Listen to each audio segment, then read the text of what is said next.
Well, let's just get right on in here. This week, I've already talked about American Mummy. You guys probably remember that. So now, we're going to talk about the rest of the movies in the whole 4-pack here, and there was actually a 3-pack. No, these are not classic monster film. They're made by an independent studio named Wild Eye Releasing. They make a lot of these sort of lower cash grabby style movies. Their budget's even lower than the Asylum. At least when the Asylum pumps out something, they pump at least $1 million or more into how their bad CGI movies.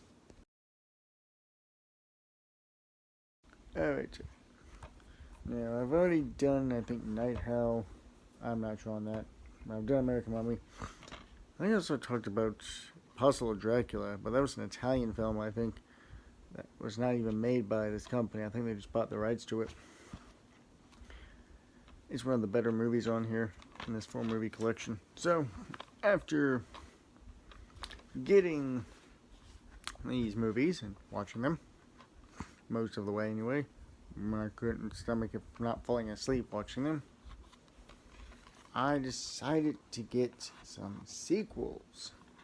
I know they're not a sequel in the sense that they're sequels, but they're in by Wild Eye Releasing. So, the first movie I really watched on here was Sharkenstein.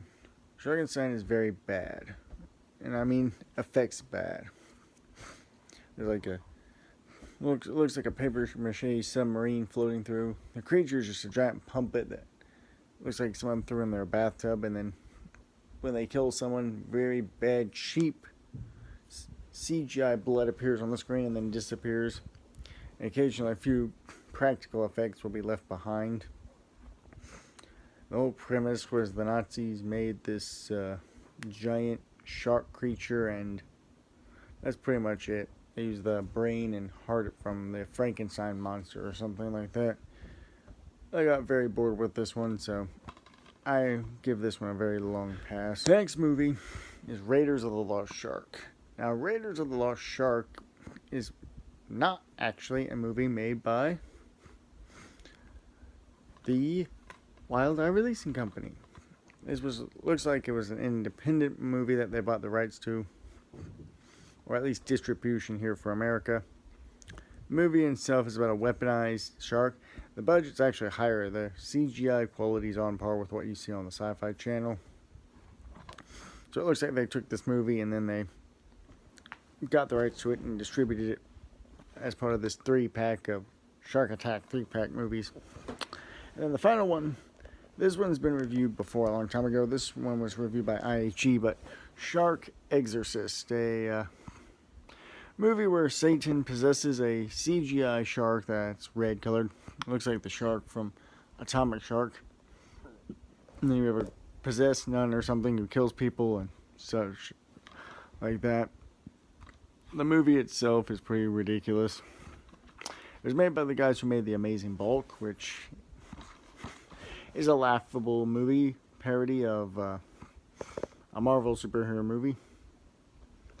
But all in all, out of all of them, Raiders of the Lost Shark is decent if you can stay awake from the slow pacing and the poorly made dialogue from the characters. And A Puzzle of Dracula on the this pack here is at least decent enough and watchable. It's a different take on Dracula. And also, I've already talked about this movie, I believe, Plaguers, with Steve Railsback. I think it's celebrated its 10th or 15th anniversary, I'm not sure, but this movie wasn't even owned by Wild Eye Releasing. They just bought the rights to it and re-released it here in America. It's basically what happens when you have, it's kind of like Dead Space or Doom. It's one of those movies that's at least decent. And this is not really a horror movie, but Amerigeddon was a 2016 movie that came out. It was also independently produced. It was produced by the director, produced it in his own ranch here in Texas for about $500,000, which for the budget-wise, it's pretty decent. There's some subpar CGI effects towards the end of the movie, but I would just chalk that up to them using the lower $500,000 budget. And it must have cost a lot of money using all the helicopters and other things that they actually use. But that's all for now.